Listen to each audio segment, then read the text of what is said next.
Hey everybody, welcome to Jacob's Quest, and today I just finished watching episode 3 of She-Hulk, and wow, I gotta say, this show continues to be, honestly, just hilarious. Wow, I mean, I know it was supposed to be a comedy show and just like a sitcom of like lawyer stuff and superhero stuff, but like, I'm really impressed how well they're pulling this off. Just wow, this episode. Okay, so you have an A and B plot, and they actually point that out specifically in this episode. I think this is the best episode so far. So, all right, let's just jump right into it. So first of all, the A plot, of course, is look, Jennifer Walters is still trying to get Emil Blonsky out of prison, and of course, the last episode ended with the whole footage from Shang-Chi coming out, and basically what we learn is that Wong needed a worthy opponent as part of like his trials in order to become the Sorcerer Supreme. I'm not entirely sure what that means exactly, because look, he became Sorcerer Supreme, I suppose, before Endgame, right? Or at least I thought that was the understanding, right? Because Doctor Strange was gone, and so they needed a new Sorcerer Supreme. So now I'm like, well, when did that Shang-Chi fight happen exactly? Because I was under the assumption that, doesn't Shang-Chi take place after Endgame? Now I'm kind of confused. Now I need to like, you know what I mean? I need to like reevaluate exactly when that event happens. Because if that was like part of his trials to become Sorcerer Supreme, that means he wasn't for those 5 years. I don't know. I need to look at like the timeline of events here, because does Shang-Chi actually take place during the blip? Because that's new information to me if that's the case. I didn't know that. Anyways, so yeah, that's basically the explanation, is that like he forcefully took Emil Blonsky out of jail and made him go into this fight, and then it was Emil Blonsky's decision to return. In fact, I kind of wanted to just go watch that scene from Shang-Chi again, because I don't know, I gotta remember exactly what they were saying, because they said a couple of words before they sent him back. But anyways, basically that's the explanation. And of course we see like his 7 soulmates, and there was all kinds of theories as to who the soulmates were going to be, but they really are just women that Emil's met on the Pen Pal prison system. So there wasn't any kind of big cameo there. Speaking of cameos, the episode kind of opens with like, all right, yeah, I know you want, she's talking to us, the audience, and she's like, I know you want to see Wong, but this isn't one of those cameo of the, a cameo every week kind of shows, and then she kind of points out that actually it kind of has been so far. And we know we still got Daredevil and who knows who else coming, so it is a very cameo filled show. So I don't know.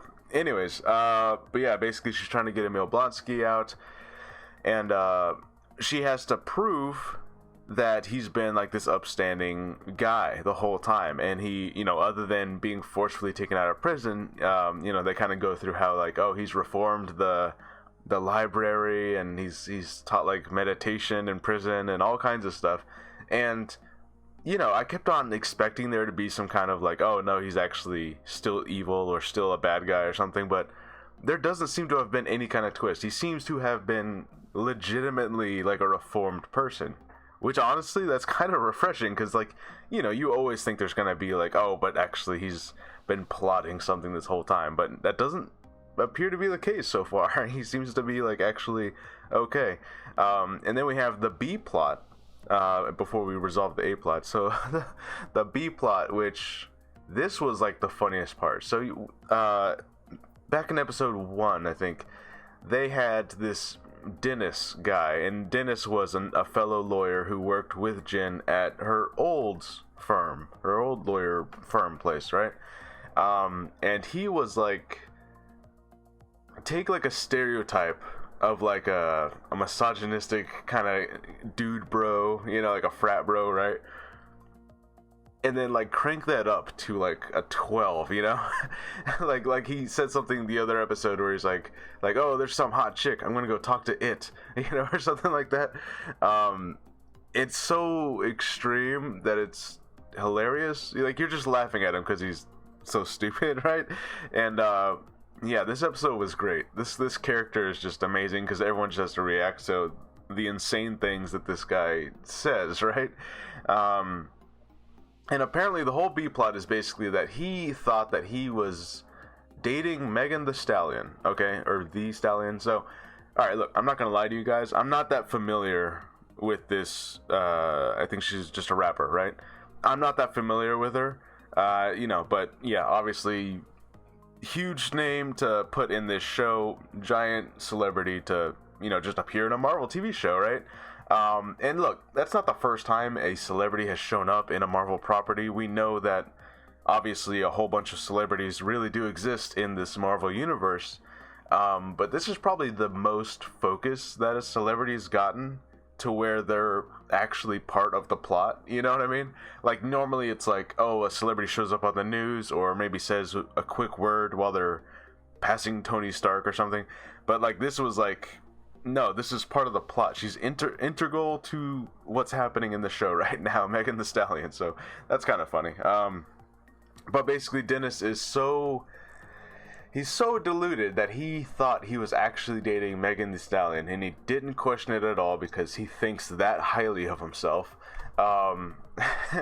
which is a hilarious joke. And basically what happens is that a light elf shapeshifter from New Asgard was basically tricking him into thinking this and got him to buy a whole bunch of stuff, and now he's suing to get the money back because he found out that, like, oh, this is not Megan the Stallion this whole time, right? Now, the whole thing about New Asgard, we've seen Thor Love and Thunder, so we know that, like, when the Asgardians came to Earth and they formed New Asgard, they brought a whole bunch of magic and other magical beings with them, right? So now, I guess that's just a normal occurrence on Earth. Occasionally you're going to run into an Asgardian, much more than before, so now it's like, this is just something that people are going to have to deal with. And basically, they end up resolving this by having Jennifer on the stand and talking about how crazy and deluded this guy is, that, like, yes, he would really believe this. He actually could be tricked into believing he was dating Megan the Stallion. Which, of course, the real Megan the Stallion makes, like, a cameo appearance in the courtroom, right? And then, basically, they come up with the idea that they can put on these, what do they call them? Some kind of, I don't know if they said it was like a chip or if it was like a collar type thing, but basically something to block their powers, because he's like, oh man, I wish we could put something on this light elf to stop her from, messing with people anymore. And so that's part of the deal they get with Emil Blonsky, is that, like, he now has to wear this whatever it is to block his powers, and so now he can't become the Abomination again, or he's going to go right back to prison, which of course we know. That seems like a obvious setup that, like, yeah, there's going to be some situation that happens where he has to become the Abomination. It might not happen in this show. Maybe it's going to be part of the Thunderbolts, right? So at some point he's going to have to become the Abomination. That's going to be like a plot point of his where it's like, dang, I have to go back to jail now, or they're going to try to put me back to jail because I transformed, right? And yeah, so that's how you get your A, B plot. And they even point that out while they're at the bar. And, there's only a couple. They're not going too far with it yet, I think, where Jennifer's talking directly to us. She'll just, like, lean into the camera saying, like, oh, the A and B plot are connecting,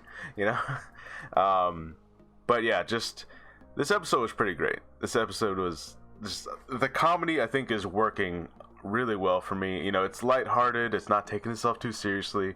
And of course, the after credit scene is Megan the Stallion and She-Hulk dancing and twerking, and I don't know. This show it's ridiculous, but it's fun. I'm having a good time with this. Seeing the tone of this, I have no idea what Daredevil is gonna be like in this show. I'm sure he might, he's gonna still be Daredevil, but, like, things are gonna, like, funny things are gonna happen when he's around. So, like, I don't know how that's gonna work. I'm sure some people are gonna be like, it's not serious enough. I need it to be dark and brooding and serious. It's like, it's gonna be a funny episode. So, but yeah, that seems to basically be where we're at. I don't know who the next client is gonna be. But yeah, Emil Blonsky is free. I thought maybe we would have gotten, like, an appearance from what is her name? The lady who was, she went and talked to oh man, I can't even remember his name. The U.S. agent, and then the other Black Widow, the new one. I cannot. I'm losing everyone's names right now. Anyways, the lady who's basically recruiting the Thunderbolts. I thought that we were gonna get an appearance from her to show up and try to recruit Emil Blonsky, but you know, not so far. But I'm sure that will happen at some point somewhere. But yeah, just another great episode. This seems to be like the conclusion of this plot line, and then we'll start like a new one. So, you know, maybe the next episode is the Daredevil episode. You know, because I'm looking at like trailer footage and seeing how much trailer footage have we actually seen so far. You know, and I think Daredevil might be one of the last things that still has not quite shown up. Although there is more Wong stuff. Yeah, I remember there's more scenes from Wong that were not in this episode, kind of surprisingly. So I don't know if those were like cut scenes that were supposed to be here, or if Wong's gonna come back again. But yeah, this was pretty good. I liked this. Also, yes, there was one scene where they kind of directly address a lot of the, you know, of course, the types of stuff you see on YouTube, the anti, you know, the MCU and all, you know, those people that make those kinds of videos who are all angry all the time. They pretty much directly address all of that stuff, and they show the tweets that those kinds of people would make, and you know, so they're very directly like, yeah, we know that those people exist, and we know what they're saying about this show before the show even comes out. So, you know, I do enjoy that they're like just being upfront of like, yeah, we know what you're doing, and we don't care. We're just gonna kind of make fun of you. So, yeah, pretty good.